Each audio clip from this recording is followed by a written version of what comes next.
शाह साहब वॾी महिरबानी time news खे वक़्तु ॾियण जे लाइ।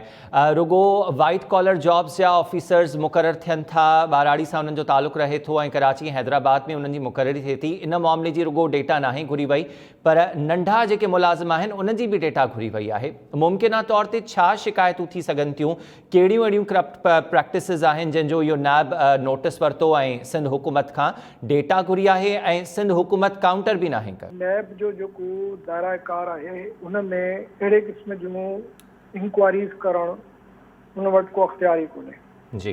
नैब सिर्फ़ु उन सूरत में का इंक्वायरी करे सघे थी जॾहिं नेशनल एक्सचेकर खे या प्रोविंशियल एक्सचेकर खे को लॉस थियो हुजे, का इरेगुलरिटी थी हुजे जंहिंजो फाइनेंशियल इम्प्लीकेशन हुजे। अच्छा, नंबर 2, हाणे हिन वक़्तु जेका सूरत हाल आहे उन में जेको कोटा जो निज़ाम हुयो, जेको आर्टिकल 27 जे तहत 40 साल हुयो, उन खां पोइ वधायो वियो हुयो, उहो हाणे ख़तमु थी चुको आहे। इन करे कोटा हाणे आइनी तौर ते कोटा जे मसइले ते कुझु जवाज़ी कोन्हे ऐं कोटा जे हवाले सां जेकॾहिं का जुरिसडिक्शन ठहे थी त थी सघे थो त फेडरल पब्लिक सर्विस कमीशन उन ते क्वेरीज़ करे सघे थी या प्रोविंशियल पब्लिक सर्विस कमीशन जे हवाले सां को सुवाल उथी सघे थो। टी ॻाल्हि इहा आहे त सिंध हिकिड़ो प्रोविंस आहे जेको मुकमिल तौर ते इंटीग्रेटेड ऐं हिकिड़ी वहदत आहे ऐं इन में इहो मुमकिन ई कोन्हे जो तव्हां इन खे इंटरनल यानी इंटीरियर ऐं जेको आहे सो अर्बन ऐं रूरल जो जेको हे सवाल था उथारनि, उन बेसिस ते तव्हां चओ त जेको रूरल वारो आहे उहो सिर्फ़ु शिकारपुर में ई नौकिरी करे सघे थो, कराची में नथो करे सघे। इहा डिस्क्रिमिनेशन आहे। जेकॾहिं शिकारपुर जो माण्हू कम्पीट करे लाहौर में नौकिरी करे सघे थो, ख़ैबर पख्तूनख्वा जा लखनि जी तइदाद में माण्हू कराची में नौकिरी करे रहिया आहिनि, इंक्लूडिंग गवर्नमेंट जॉब्स में नौकिरी करे रहिया आहिनि। सिंध जे SRB में जेको सिंध रेवेन्यू बोर्ड आहे उनजो जेको अपील जो कमिश्नर आहे उहो गुजरात जो आहे। उन कराची में अची डोमिसाइल वठी जेको आहे सो गुज़िरियल केतिरनि ई सालनि खां कमिश्नर सिंध जे रेवेन्यू डिपार्टमेंट यानी जेको सिंध जो ईअं खणी चओ त जेका जेको FBR जेको सिंध जो आहे उन में जेको इलेक्शन कमिश्नर जेको आहे सॉरी जेको अपीलेट कमिश्नर जेको आहे उहो जेको आहे गुजरात या गुजरांवाला दरअसल पंजाब जो आहे। हज़ारे तव्हांखे मिसाल मिलंदा। आर्टिकल 15 जेको आहे उहो अलाउ थो करे त तव्हां पाकिस्तान जे कहिड़े बि इलाइक़े में रही सघो था। हाणे सवाल इहो थो पैदा थिए त इहो हिन स्टेज ते नैब जे थ्रू अहिड़े क़िस्म जी इंक्वायरी कराइण जो मक़सदु आहे छा? इहो दरअसल फ़ारूक नसीम जी हिकिड़ी शरारत आहे जंहिंसां उहो चाहे थो त सिंध में वरी लसानी जेका हिकिड़ी गॾु रहण वारो जेको हिकिड़ो म्यूचुअल एग्ज़िस्टेंस वारो जेको हिकिड़ो माहौल पैदा थियो आहे। इल्ताफ़ हुसैन जी जेका पाकिस्तान मुखालिफ़ जेका हुनजी स्कीम हुई उहा जॾहिं ख़तमु थी आहे ऐं हाणे MQM जी सही चहिरो जेको आहे सो पूरी दुनिया ॾिठो आहे ऐं MQM कराची में का सीट कोन थी खटी सघे, त हाणे हिननि वरी इहो शो छॾियो आहे त जीअं वरी शहरी ऐं ॿाहिराड़ीअ जी आबादी पाण में विढ़नि। हिननि जो उहो पुराणो दुकान जेको आहे जेका इल्ताफ़ हुसैन जी जेका अञा नामुकमिल जेका मिशन आहे त पाकिस्तान खे टोड़ियो, पाकिस्तान खे बर्बादु कयो, उन जो हिकिड़ो तसलसल आहे।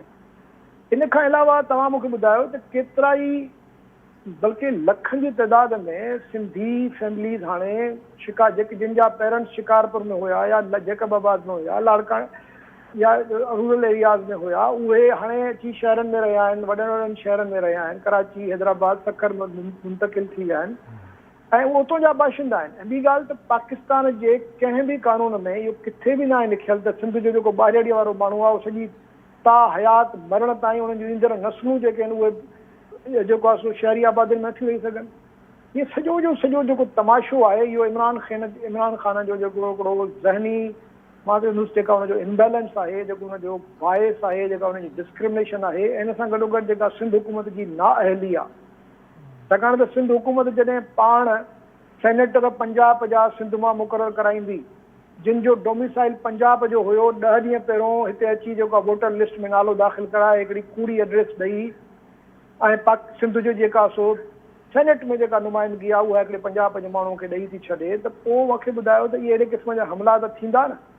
हिन वक़्तु जेतिरी लॾ पलाण थी आहे पाकिस्तान में वॉर ऑन टेरर खां पोइ सिंध में थी आहे, लखनि जी तइदाद में माण्हू आया आहिनि हिते अची जेको आहे सो रहिया आहिनि, नौकरियूं था कनि। सिंध जी जेका मक़ामी आबादी आहे उनखे 7 सालनि जूं जेके आबादियूं हुयूं उन्हनि खे ख़तमु करे बैरिया ऐं जेके DHA इन्हनि ॿियनि प्रोजेक्ट्स खे ज़ुल्फ़कार आबाद जे नाले में सिंध जो सिंधी माण्हुनि जो जेको आहे सो यानी उन्हनि खे पंहिंजे सूबे में बेदख़ल थो कयो वञे, उन्हनि खे बेघर थो कयो वञे, उन्हनि खे फ़लस्तीनी जेके वीचारा जेका पूरी क़ौम आहे अहिड़े तरीक़े सां सिंधी क़ौम ताब जो शिकार आहे पंहिंजे सूबे में। मुल्क जी ॻाल्हि कोन थो कयां, असां लाहौर में कोन था रहूं जो असां चऊं त लाहौर में असांखे बेदख़ल था कयूं, असांखे सिंध में बेदख़ल थो कयो वञे।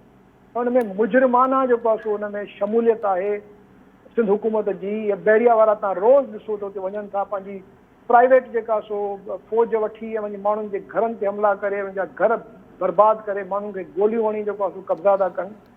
त अलॻि ॻाल्हि इहा आहे त जॾहिं जेको घर जो धणी जेको आहे उहो जॾहिं धाड़ेलनि सां मिली थो वञे त पोइ इहे सभु हरकतूं थींदियूं। असां जेको हिन वक़्तु वेही जेको इहो मातम था कयूं, असांजो मातम पंहिंजी जाइ ते, पर जंहिं हुकूमत ते इहा आइनी ऐं क़ानूनी ऐं अख़लाक़ी ऐं सियासी ज़िमेदारी आहे उहे त मुजरिमाना उन्हनि ख़ामोशी अख़्तियार कई आहे। तव्हां हिन लेटर जी जंहिंजो तव्हां ज़िक्र था कयो, डेट पढ़ो, 27 अप्रैल आहे मुंहिंजे ख़्याल में, अॼु महीने खां मथे महीनो थियण वारो आहे, बल्कि उन खां 15 ॾींहं खनि थी विया आहिनि। मूंखे तव्हां ॿुधायो त सिंध हुकूमत जो को बयानु आयो आहे, को एहतजाज आयो आहे? भई प्रोविंशियल सर्विसिस में फेडरल गवर्नमेंट जो कहिड़ो वास्तो आहे? प्रोविंशियल सर्विसिस में जेकॾहिं कंहिंखे कंहिंजी हक़ तलफ़ी थी आहे त उहो वञी कोर्ट वञे, ट्राइब्यूनल वञे, उते वञी पंहिंजो केस विढ़े, भली इहा कोर्ट डिसाइड कंदी, नैब कीअं डिसाइड कंदी? नैब खे कहिड़ो राइट आहे त इहो डिसाइड करे त फलाणो माण्हू फलाणे तक ते डोमिसाइल छो थो वठे? मां तव्हांखे मिसाल ॾिनुमि त हज़ारे डोमिसाइल ठहिया आहिनि जेके 50 माण्हू अची जिन सिंध में ठहिरायो आहे, जिन कराची में डोमिसाइल ठहिराया आहिनि। कराचीअ में अची गुजरात जो गुजरांवाला जो माण्हू डोमिसाइल ठहिराए त उहो जाइज़ आहे, पर जेकॾहिं शिकारपुर जो माण्हू, लाड़काणे ख़ैरपुर जैकबाबाद जो माण्हू जेकॾहिं अची कराची में डोमिसाइल ठहिराए त उहो जेको आहे सो गैर क़ानूनी आहे।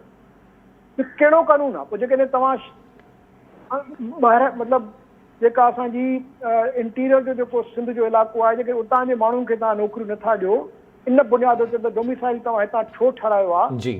त पोइ जेके पंजाब मां हिते अची वेठा आहिनि, जेके ख़ैबर पख्तूनख्वा मां हिते अची वेठा आहिनि, उन्हनि खे बि त कढो न। उन्हनि खे मुस्तक़िल जेके शहरी बणिजी विया आहिनि, हितां अची जेके हितां जा डोमिसाइल ठाराए वेही रहिया आहिनि, हिते तालीम वरिती अथऊं। हाणे सिंध उहा कोन्हे। दरअसल MQM खे पेट में सूर इहो आहे त हाणे कराची हुननि जे हथ मां निकिरी वई आहे। पंजाबियुनि सां उहो विढ़ी कोन था सघनि, पठाणनि सां उहो विढ़ी कोन था सघनि, छाकाणि त हुननि खे ख़बर आहे त इहे माण्हू जेके आहिनि हिन जे पुठियां जेके ॾाढियूं क़ुवतूं वेठियूं आहिनि, उहे ऑर्गनाइज़ आहिनि, हुननि जी पॉलिटिकल पार्टीज़ मज़बूत आहिनि। असां सां इन करे था विढ़नि जेके धरती धणी आहिनि, जो असांजो को वारिस कोन्हे। ॻाल्हि इहा आहे त घणियूं शयूं अहिड़ियूं आहिनि जेके असांखे साम्हूं नज़र ईंदियूं आहिनि, पर उन्हनि जो जेको पसमंज़र हूंदो आहे, उनजे पुठियां मोहरक जेके हूंदा आहिनि उहे बिल्कुलु मुख़्तलिफ़ हूंदा आहिनि। हाणे इहो सवाल छो थारियो वियो हिन स्टेज ते? हिकिड़ो त मां तव्हांखे हुनजो वजह ॿुधाई।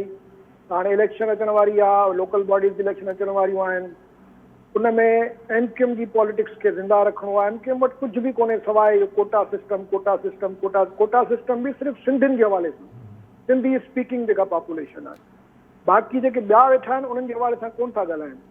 ॿी ॻाल्हि जेका आहे उहा इहा आहे त ज़ाहिर आहे नैब खे हाणे हिकिड़ो हथियार बणायो वियो आहे त पॉलिटिकल लीडरशिप खे टारगेट कजे, डिमोरलाइज़ कजे, उन्हनि खे ब्लैकमेल कजे।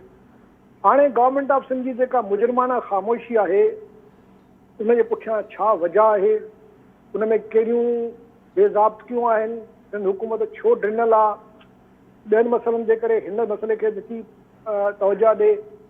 मुसीबत जेका आहे साईं उहा इहा आहे त जेकॾहिं असांजी गवर्नमेंट, प्रोविंशियल गवर्नमेंट जेकॾहिं क्लीन हुजे, अपराइट हुजे ऐं सिंध जे मुफ़ादनि जे लाइ हर वक़्तु जेको आहे सो बेदार हुजे त कंहिंखे ज़रूरत ई कोन थींदी। मुसीबत इहा आहे त जॾहिं सिंध जी हुकूमत जा जेके कर्ता धर्ता आहिनि उहे ख़ुदि सिंध दुश्मनीअ ते लथल हुजनि। तव्हांखे मां मिसाल ॾिनुमि त पूरो सुपर हाईवे जेको आहे हिन वक़्तु जॾहिं कराची खां हैदराबाद ताईं नेशनल हाईवे ते ऐं सुपर हाईवे ते ॿिन्ही तरफ़नि ते ज़मीनूं जेके आहिनि सो जेके तव्हां ॾिसो जेके ॾिनियूं आहिनि उहे हुकूमत पाण ॾिनियूं आहिनि।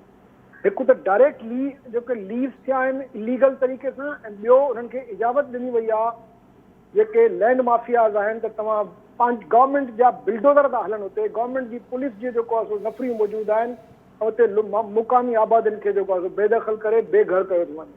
त जॾहिं अहिड़े क़िस्म जी सूरत हाल हुजे, जॾहिं तव्हां ॾिसो त हाणे तव्हां गुज़िरियल 5-6 ॾींहंनि खां ॾिसो पिया डेली का न का वीडियो जेको आहे सो वायरल थी थिए, जंहिंमें वीचारा ग़रीब मिसकीन ॻोठाणा रड़ियूं था कनि, विढ़ण जी कोशिशि था कनि, दिफ़ा करण जी कोशिशि था कनि, उनजे मथां लठियूं थी वसजनि, गोलियूं थी हलनि। पर तव्हां ॾिसो त आहे का पुलिस? बिलावल भुट्टे ज़रदारी हिकिड़ो बयानु ॾिनो त जीअं मां पंहिंजे चीफ मिनिस्टर खे चयो आहे त बिल्कुलु तव्हां कमु बंदि करायो ऐं उन खां पोइ तव्हां रिपोर्ट ॾियो। पोइ किथे आहे रिपोर्ट? उहो कमु किथे बंदि थियो आहे? त इहा सॼी मिली भगत आहे। मां इनखे बिल्कुलु ईअं ई चवंदुसि, इहा मिली भगत आहे। जेतिरा इन में जेके कल्प्रिट्स आहिनि, जेके मथे वेठा आहिनि, उन खां वॾा कल्प्रिट्स उहे आहिनि जेके असांजी ऐं असांजे मुफ़ादनि जी जेको आइनी ऐं कानूनी ऐं जेके सियासी जेके ज़िमेदारियूं जिन ते असां विधियूं आहिनि, जॾहिं उहे पूरियूं कोन था कनि ऐं असांजे दुश्मननि सां गॾिजी शामिल थी असांजे ख़िलाफ़ था अमल कनि। तव्हां गुज़िरियल 13 सालनि जी हिस्ट्री कढो त हिननि हिन वक़्त ताईं कयो छा आहे?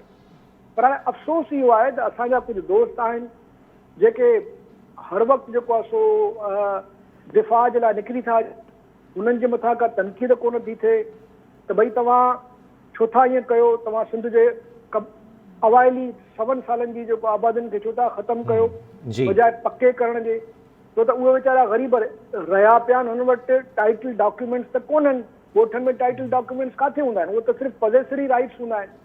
पॉज़ेसरी राइट्स बि ओतिरो ई इम्पोर्टेंट हूंदो आहे जेतिरो टाइटल डॉक्यूमेंट आहे, जेकॾहिं तव्हांजी पोज़ेशन प्रूव थी वञे।